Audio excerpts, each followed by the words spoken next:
আজকে আমি একটি রেসিপি করব ইলিশ মাছের মাথা দিয়ে কচু শাক। তোমরা দেখে নাও ইলিশ মাছের মাথা দিয়ে কচু শাক আমি কিভাবে তৈরি করছি। দেখে নাও রেসিপিটি। ইলিশ মাছের মাথা দিয়ে কচু শাক করব, সেজন্য আমি কচু শাক সেদ্ধ করে ভাপিয়ে জল ঝরিয়ে নিয়েছি। আর এখানে আছে ইলিশ মাছের মাথা, আমি নুন হলুদ দিয়ে ম্যারিনেট করে নেব।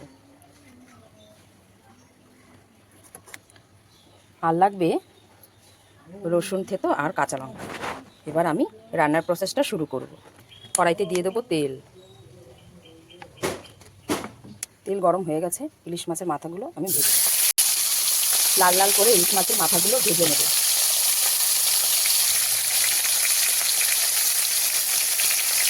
ইলিশ মাছের মাথাগুলো ভাজা হয়ে গেছে, আমি তুলে নিয়েছি। এবার কড়াইতে দেব শুকনো লঙ্কা, তেজপাতা, ফোড়ন, তারপরে দেব রসুন কুচি,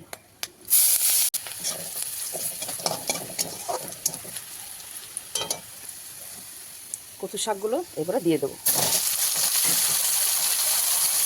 দেবো সামান্য হলুদ গুঁড়ো, দেবো স্বাদ মতো নুন, দেবো কাঁচা লঙ্কা চেরা,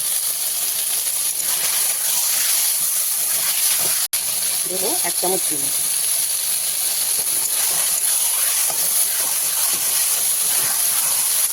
এবার আমি ইলিশ মাছের মাথা ভাজাগুলো এর মধ্যে দিয়ে দেবো। নেড়ে চেড়ে অনেকক্ষণ ধরে শুকনো করে রান্না করতে হবে।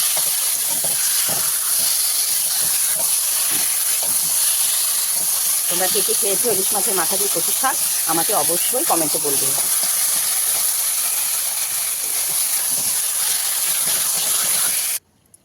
ইলিশ মাছের মাথা দিয়ে কচু শাক আমার একদম রেডি। দেখো নামিয়ে নিয়েছি। ফাইনাল লুক কেমন হয়েছে তোমরা বলো। আমার রেসিপি যদি ভালো লেগে থাকে লাইক, কমেন্ট, শেয়ার আর সাবস্ক্রাইব করে আমার পাশে থাকবেন। ধন্যবাদ।